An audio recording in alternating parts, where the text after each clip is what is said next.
On the day my company celebrated 40 years of my life's work, nearly 400 people stood and applauded me. The lights were bright, the cameras were rolling, and everyone in that room was there to honor my dedication. But there was one person I kept looking for: my son. His name was written on a chair in the front row, reserved just for him: Ryan Vincent, my only son. That chair stayed empty, and in front of hundreds of people, I finally had to face the truth I had spent years trying to ignore. My own son no longer wanted to be there for me. My name is James Vincent. I'm 70 years old, and for 4 decades I worked at Franklin Industrial Systems on the west side of Columbus, Ohio. I started there as a young man wearing a hard hat that barely fit, and I spent my life welding, repairing, and eventually managing the production lines that kept the company running. I missed birthdays, holidays, and countless moments with my family because I believed I was building something that would make them proud. That afternoon, the company prepared a celebration I would never forget. The ballroom at the Columbus Convention Center was filled with nearly 400 guests. White linen tables stretched across the room, cameras waited near the exits, and executives in expensive suits filled the air with laughter beneath the glow of the chandeliers. Teresa Vance from Corporate Communications stepped onto the stage and smiled at the crowd. "Ladies and gentlemen, today we honor a man whose integrity has shaped this company for 4 decades. Behind her, a screen lit up with pictures from my life. There I was in 1986, a 26-year-old kid smiling beneath an oversized hard hat. There I was standing beside coworkers who had long retired or were no longer with us. There I was in the background of countless celebrations, applauding other people as they reached their milestones. But this time was supposed to be different. This time, it was my turn." The room erupted with applause. I smiled, nodded, and tried to enjoy the moment. But my eyes kept returning to that one empty chair in the front row.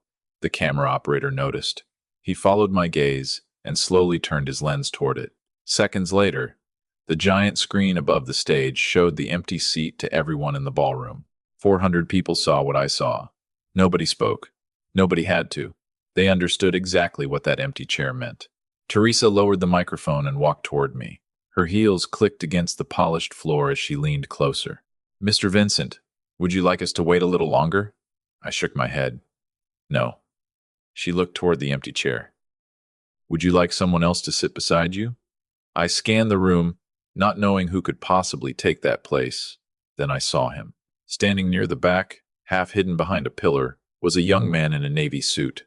The suit was neatly pressed, but he stood like someone who wasn't sure he belonged there. His hands were folded tightly in front of him. His eyes were fixed on the stage. I knew him immediately. "Daniel." I looked straight at him. His expression changed the moment our eyes met. He wasn't expecting me to notice him. He definitely wasn't expecting what I said next. I raised my voice so the entire room could hear. "Daniel, would you come sit with me?" He froze and pointed at himself. "Me?" I nodded. "Your father would have been sitting there if he were still alive." The ballroom went completely silent. Daniel slowly walked down the aisle toward me, each step echoing across the marble floor. And with every step, everyone in that room realized they were about to witness a story much deeper than a retirement celebration. When Daniel reached the front row, he slowly sat down in the chair that still carried my son's name. I reached over and placed my hand on his shoulder. "Thank you for coming," I whispered. Daniel looked at me and answered quietly. I wouldn't have missed it. 5 minutes later, Richard Thompson, the company's CEO, returned to the podium with a folder in his hand. He looked at me, then at Daniel, and smiled like he knew something I didn't. "There is one final surprise," he said. I frowned. Nobody had told me about any surprise. Richard opened the folder and continued. "Years ago, James Vincent quietly turned down several executive bonuses.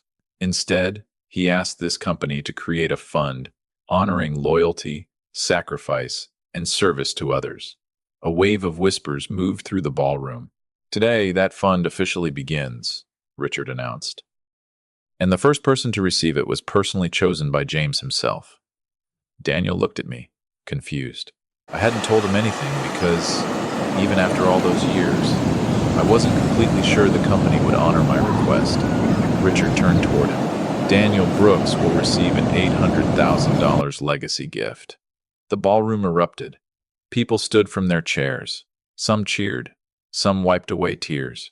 Others just stared, unable to believe what they had heard. Daniel sat frozen, staring forward like the words hadn't reached him yet. I think there's been a mistake, he whispered. Richard smiled. There hasn't. Daniel covered his face with both hands. I reached over and squeezed his shoulder, the same way I used to do with his father decades earlier, on job sites, where neither of us ever imagined getting this far. You earned this, I told him. 3 hours later, I sat alone in my pickup truck outside my small ranch house on the edge of town. The porch light flickered above the door, still waiting for me to replace the bulb I'd ignored for 2 years. My phone suddenly buzzed on the passenger seat. Then again, and again. When I finally looked down, the screen showed 47 missed calls. Most were from Ryan. Others were from his wife, Wendy. There were calls from relatives I hadn't spoken to in years, unknown numbers, and even 2 reporters. I stared at the screen for a long time. Then I turned the phone face down, because the story everyone had just watched unfold on live television hadn't started that night. It had started 6 years earlier, inside a quiet kitchen filled with the smell of coffee and grief. 6 years before that celebration, I never imagined my family would end up so far apart. Linda, my wife, and I had built a simple life together. Nothing flashy. Nothing anyone would envy from the outside. Just a good life built on hard work. Backyard cookouts, summer camping trips, Friday night pizza, Sunday mornings at church.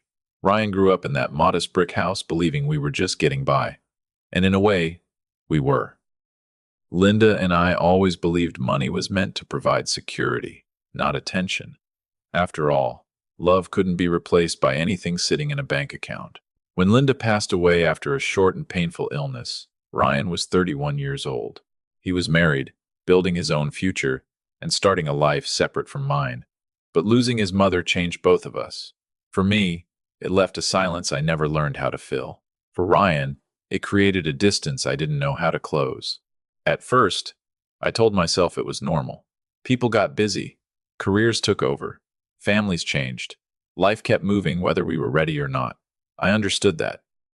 I never expected Ryan to visit every week or spend every holiday by my side. I just never imagined the space between us would grow so wide. I never wanted much from Ryan.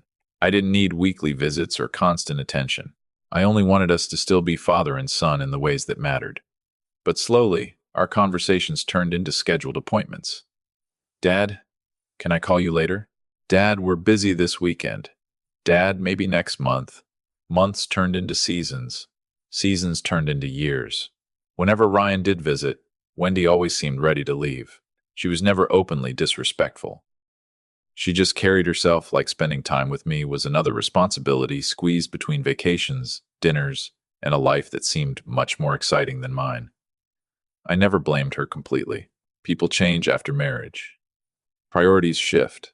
But somewhere along the way, Ryan stopped making choices for himself. If Wendy wanted something, it became what Ryan wanted too. I noticed it in the little things first. He stopped fishing with me. He stopped coming over for Sunday football. He stopped calling when he needed advice. Even my birthday became nothing more than a short text message with a cake emoji at the end. Still, I never complained. Parents aren't supposed to keep score. At least, that's what I told myself. For a while, I truly believed we could fix it. About 2 years after Linda passed away, Ryan started calling again. He had taken a new position at an insurance firm downtown, and almost every week he would call to talk through decisions, just like he used to when he was younger and still believed my advice mattered. I remember sitting on my back porch one evening, holding the phone against my ear as he talked about a promotion he wanted. For the first time in months, I felt that old connection returning. I convinced myself we had both just been grieving in different ways, and the distance between us was finally disappearing. Then Wendy's career took off. She became a director at a marketing firm, and their schedule filled with events, dinners, and commitments that looked impressive from the outside but left less and less room for anything simple. I spent years replaying those moments in my head, trying to decide who was responsible, and the truth was harder than blaming anyone else. Ryan had choices. He could have made time for a Sunday afternoon. He could have called me on a random Tuesday just to talk. He could have chosen to stay close. But little by little, he chose not to. And because each choice was small, neither of us ever had to admit what was happening. I buried myself in work. 40 years is a long time to belong somewhere. By the end of my career, younger employees called me sir, not because they meant disrespect, but because I had become part of the building itself. I trained 3 generations of supervisors. I served on the safety committee for more than a decade. I helped guide countless young engineers as they built their careers. Some of them still sent me Christmas cards every year. Some of them checked in on me more often than my own son did. There is a special kind of loneliness in being appreciated everywhere, except the place where you hope to matter most. I carried that feeling quietly for longer than I should have. Then, 3 months before my retirement ceremony, Franklin Industrial Systems announced something I never expected. The company wanted to honor employees who had given 40 consecutive years of service. In its entire history, only 2 people had ever reached that milestone. One had already retired and moved overseas. That left me. Suddenly, the company wanted old photographs, interviews, and even television coverage. After 4 decades of standing behind the scenes, I was finally going to be the person everyone came to celebrate. This wasn't going to be a quiet retirement dinner. It was going to be a public celebration, with cameras, speeches, and hundreds of people watching. Honestly, I would have been happy with a handshake and a slice of cake in the break room, but Richard wouldn't hear of it. "You've spent 40 years taking care of this company," he told me over the phone. "Now it's our turn to take care of you." A week later, I drove to Ryan's house myself to hand him the invitation. When he opened the door, he was dressed for golf, and behind him, Wendy was loading suitcases into their SUV. "You going somewhere?" I asked. "Weekend trip to Tennessee," Ryan said. I handed him the invitation. He opened it and raised his eyebrows. "They're actually televising this?" He smiled. "That's pretty cool, Dad." Then he glanced back at Wendy before looking at me again. "I'd really like to be there." A moment later, he pulled me into a hug. "Of course I'll be there. I wouldn't miss it." I believed him. I believed every word. Because no matter how old our children become, some part of us still holds on to the promises they make. I had no idea that just 24 hours before the ceremony, one phone call would change everything I thought I knew about my family. Ryan's name appeared on my phone screen the next evening. I stared at it for a few seconds before answering. Deep down, I already knew something was wrong. "Hey, Dad." His voice sounded cheerful. Too cheerful. The kind of voice people use when they've already practiced the conversation in their head. "Everything okay?" I asked. "Yeah. Listen, Wendy found this amazing last-minute deal. A resort in Scottsdale. 5 stars. We leave tomorrow morning." Tomorrow morning. The same morning as my retirement ceremony. I stood in my kitchen and looked out the window at the maple tree Linda and I planted 25 years earlier. Its branches moved gently in the evening wind. Then I heard Wendy's voice in the background. "Babe, tell him they'll understand." Ryan lowered his voice. "Dad, we've both been working so hard. Wendy really needs this vacation." I forced a smile, even though he couldn't see me. "I understand. Really, I do." "You're not upset?" he asked. "No." I paused. "I'm 70 years old. Ryan, I guess you learn not to worry about the small things." He laughed, relieved. But sitting alone in that kitchen, with the porch light flickering outside, I knew the truth. This wasn't small. It never was. It was just the moment when everything I had ignored for years finally became impossible to deny. I hung up the phone and stood there in silence. The house felt larger than it ever had before. It was the kind of silence that fills a home after the people who once made it feel alive slowly disappear. I thought about calling someone that night, but the truth was, there wasn't really anyone left. My brother had been gone for years. Most of my old coworkers had moved across the state, chasing warmer winters and more time with their grandchildren. Then I thought of Michael. Michael Brooks had been my closest friend since we were 23 years old, back when we worked the same production line at Franklin Industrial Systems, when the factory had one old water fountain and a foreman who thought yelling was a management style. Michael and I built our lives side by side. Our families lived only 2 streets apart. Our sons, Ryan and Daniel, grew up together, spending afternoons on the same front porch trading baseball cards and dreaming about the future. When Michael's wife left, Daniel was only 6 years old. Michael raised that boy alone, and I helped whenever I could, because that's what you do for someone you consider family. 15 years ago, Michael died in a workplace accident. The company took responsibility and handled everything quietly. After that, I started setting aside part of my own bonus checks to help pay for Daniel's education. I never told him. I never wanted him to know. Michael would have done the same for Ryan without hesitation. Some things aren't done so people can thank you. They're done because you need to know you did the right thing. That night, I thought about Daniel. He was 32 years old now, teaching robotics and shop class at a public high school on the east side of the city. He still drove the same old car with more than 180,000 miles on it. Every year, on the anniversary of Michael's death, Daniel stopped by my house after visiting the cemetery. He never stayed long. He would just sit on the porch for a few minutes and let me know he had gone, not because I expected him to, not because I asked. He did it because that was the kind of person he was. I remembered the summer Daniel turned 16, just months after losing his father. One afternoon he showed up at my garage and asked if I needed help with anything on weekends. I didn't need an extra pair of hands, but I gave him work anyway. I had him sweep floors that were already clean and organize tools that didn't need organizing, because I knew something even then. A boy who loses his father needs somewhere to put his hands when his heart doesn't know what to do. Daniel never asked me for money. He asked questions about engines, about wiring, about how things worked. He had the same curiosity Michael carried when we were young men on that factory floor, before we understood how difficult life could become. Over the years, I watched Daniel grow into the kind of man Michael would have been proud of. Patient, humble, always giving credit to others, and never looking for attention himself. Years earlier, when I first brought the idea of a legacy fund to the company board, I never mentioned Daniel's name. I only asked them to create something for someone who had given more than they ever received and never asked to be recognized for it. Richard pushed me to name a department or create something easier to promote, something the company could put on a banner. I told him I already knew the kind of person that fund was meant to find, and when the time came, I would know exactly who deserved it. The next morning, I called Teresa from communications and asked if she could reserve one more seat near the front of the ballroom. She didn't question me. She simply said it would be taken care of.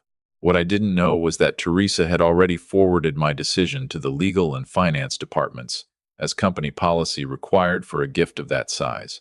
A few days before the ceremony, someone from HR contacted Daniel. They told him the company wanted to verify some information for a community recognition honor connected to a former employee. They asked him to sign a few forms and confirm his banking details for tax purposes. Daniel told me later he assumed it was something simple. Maybe a plaque, maybe a small scholarship recognition. He never imagined he was about to walk into a room where his entire life was about to change. Nobody at the company told Daniel the amount. Nobody told him the gift was connected to me. As far as he knew, when he walked into that ballroom, he was simply there to support the father of an old friend. I never asked him to come. 2 days before the ceremony, I only mentioned during a phone call that the event was open to the public and that his father would have been proud to see that moment. Daniel showed up anyway. He stood at the back of a ballroom full of strangers wearing a suit he had clearly taken the time to press himself, because that was the kind of man he was. By the time the ceremony ended and I sat alone in my truck staring at 47 missed calls, Ryan and Wendy were already on their way home from Phoenix. They had been waiting at the airport when they saw the local news playing on a television near their gate. They expected a few minutes of coverage about the company. Instead, they watched their own family story unfold in front of hundreds of strangers.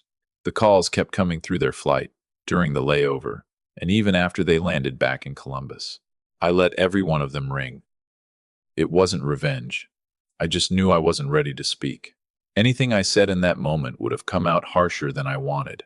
Later, Ryan told me he had called me from the airport gate before boarding. Then again after landing, standing at baggage claim with his phone against his ear, listening as every call went unanswered. The next evening, they came to my house. I heard Ryan's car pull into the driveway before I heard the knock. When I opened the door, he stood there wearing the same shirt from the flight, his eyes tired and red. Wendy stood behind him with her arms crossed. "Dad," Ryan said quietly, staring at the floor. "Can we talk?" I stepped aside and let them in. Ryan sat at the kitchen table, the same table where Linda used to sit every Sunday afternoon grading the church bulletin. Wendy stayed near the doorway, like she wasn't sure she wanted to be part of the conversation. "I saw the video," Ryan said. "Everyone saw it. It's everywhere." He rubbed his hands over his face. "I know you didn't do it for attention. That's what makes this worse." The room went silent. Then he finally said it. "You gave him $800,000. There was something behind his voice. Not anger exactly. Something closer to shame, trying to hide behind confusion. That money could have—" He stopped. "Could have what?" I asked. He looked away. I took a breath. "That fund was never about you or Daniel. It was about a promise I made to your mother before she died. I told her that if this company ever recognized what I gave them, I would use that opportunity to help someone who truly needed it." I looked at him. "You've never needed that money, Ryan. You have a good job, a good home, a life you built for yourself."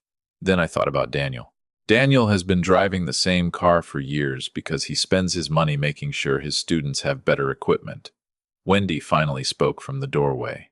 Her voice was tight. "So now everyone gets to pretend Ryan is some terrible son?" Nobody answered. She grabbed her purse from the counter. "I'm not staying here to listen to this guilt trip." Ryan looked at her. "You should go." She froze. "What?" His voice stayed calm. "You heard me. I need to stay. For him. For me." Wendy stared at him, waiting for him to change his mind. He didn't. She turned and walked out. The front door slammed shut, and the sound lingered through the house long after she was gone. Ryan didn't follow her. Instead, he turned back toward me. And for the first time in years, he wasn't looking at me like I was another responsibility on his list. He was looking at me like a son, looking at his father. He rubbed the back of his neck, the same way he used to when he was a kid, and knew he had done something wrong. "Wendy thinks you're trying to punish us," Ryan said quietly, "like you're making some kind of statement." He looked down at the table. "Is that what you think?" I didn't answer right away. "I don't know what to think anymore," he admitted. His voice cracked slightly. "I keep replaying that moment at the airport, watching you on the screen, watching Daniel's face when they announced the amount, and all I could think was, that should have been me sitting there." He paused. "Not because of the money, just because I should have been sitting next to you." I looked at him. "You were invited." He nodded slowly. "I know. Nobody forced you to choose Scottsdale. I know that too." For a moment, I saw the little boy who used to sit on the front steps waiting for me to come home from a double shift at the plant. "Can I ask you something?" he said. "Go ahead." "Did you plan it?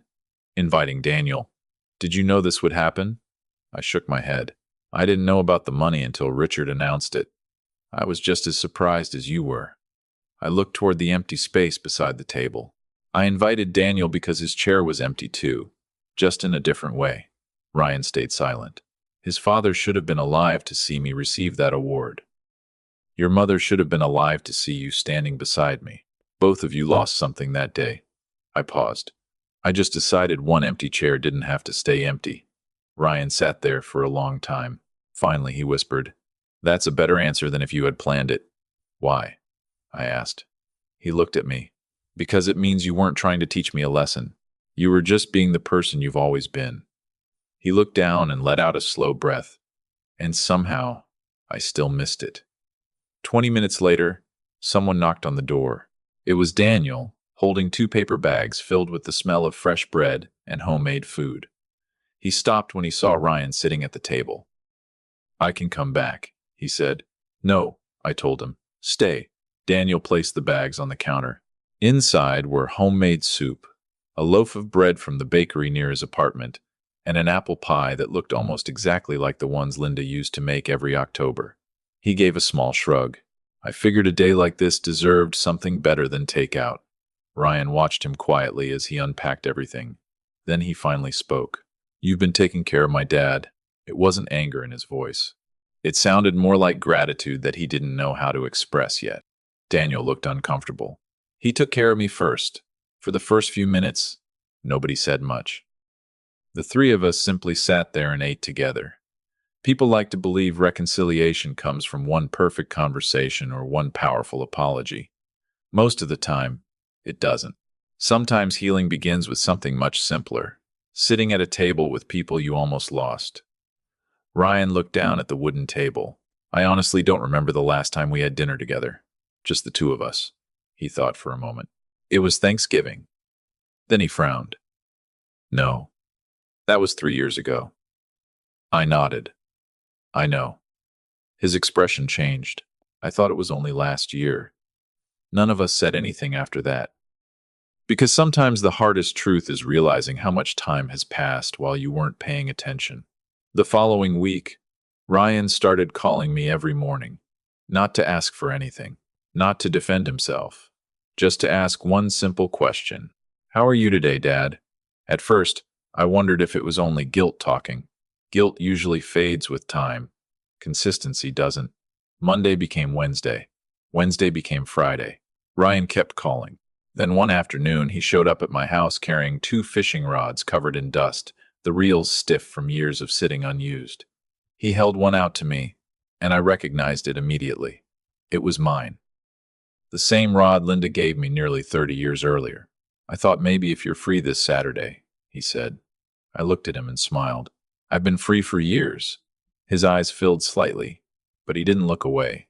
That Saturday, we drove out to the creek, where I first taught him how to cast a line when he was 8 years old. The old wooden dock was still leaning to one side. The paint had faded away in places, exposing the gray wood underneath, though the benches had been replaced sometime over the years. Everything else felt untouched. Ryan cast his line into the quiet water and watched the ripples spread.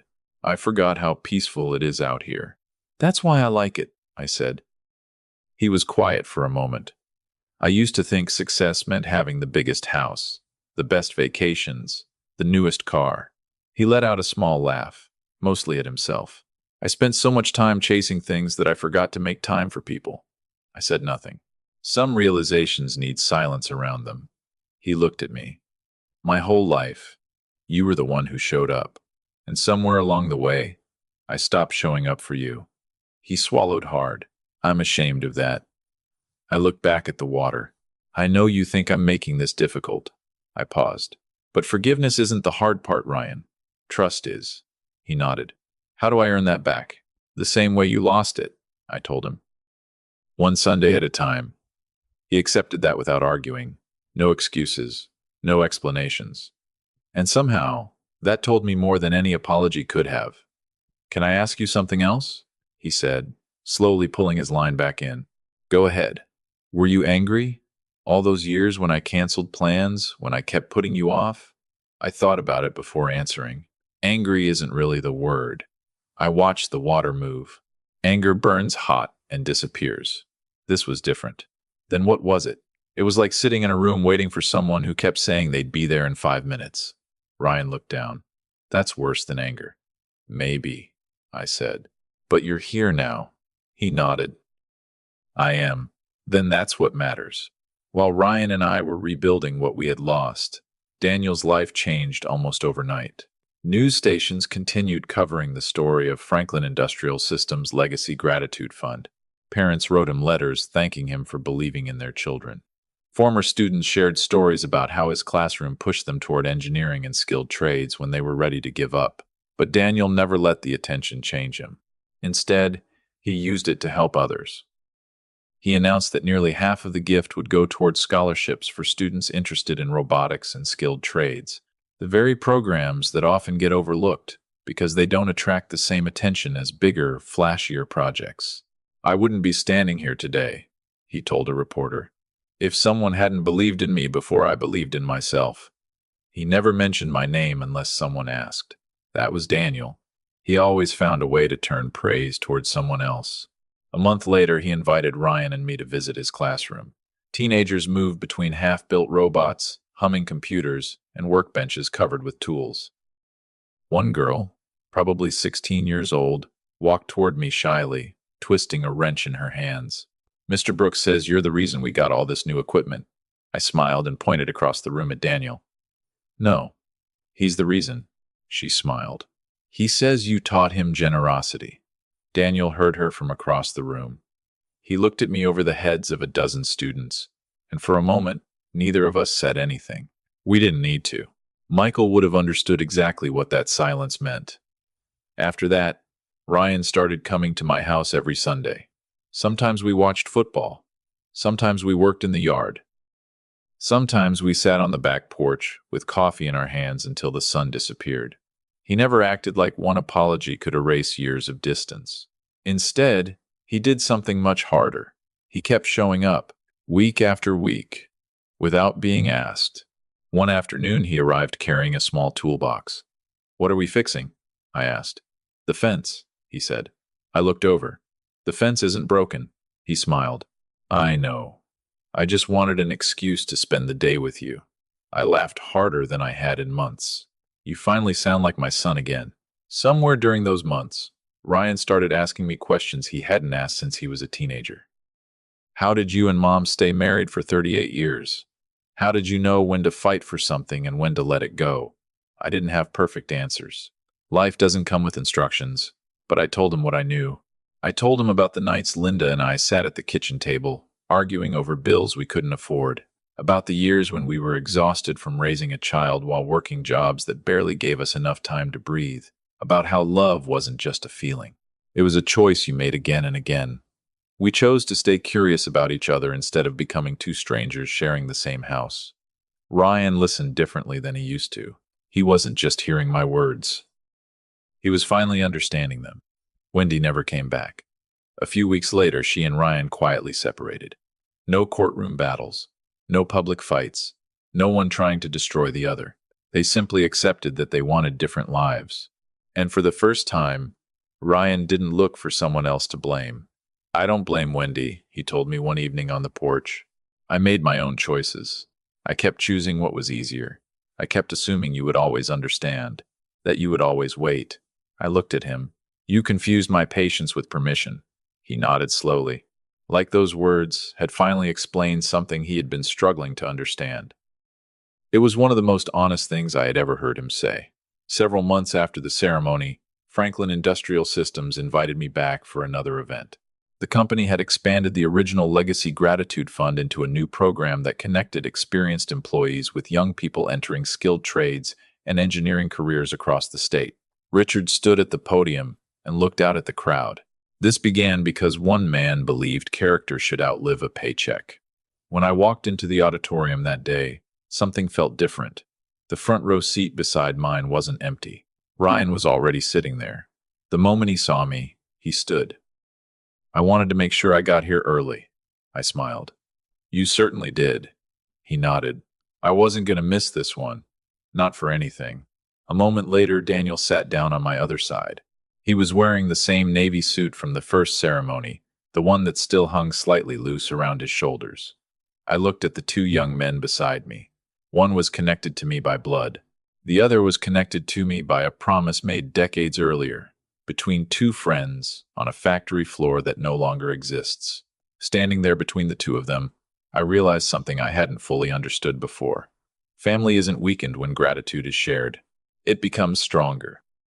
I thought about Linda often that day. She would have loved Daniel.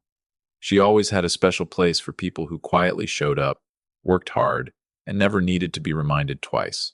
I also knew she would have told me something else.